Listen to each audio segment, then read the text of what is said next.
As many as 80 people have been killed after a series of suicide bombings at a mosque in Pakistan. The mosques were home to mainstream Muslims who were critical of a radical sect of Ahmadiyya Muslims who believe that their sect is favored by the Quran. This attack was especially horrific to our next guest, which is Qasim Rashid, who actually had family there worshiping during these attacks. And Qasim, what have you learned from your family that was there? I understand that you've had loss of life and people seriously injured. Yeah, and Ryan, what's most disappointing about this is that the Ahmadiyya Muslim community has been victims of nearly 4 decades of state-sanctioned persecution and extremism.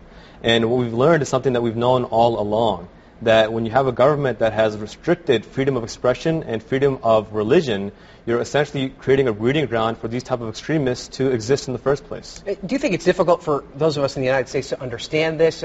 Probably a lot of people that aren't Muslim probably group all Muslims into one category. To learn that certain sects of Muslim groups are attacking other sects of Muslim groups? Yeah, in fact, I myself have received several emails where people are surprised about this. And the unique difference is that the members of the Ahmadiyya Muslim community are essentially Muslims who believe in the Messiah. We believe in the long-awaited reformer that came to reunite mankind under the banner of peace.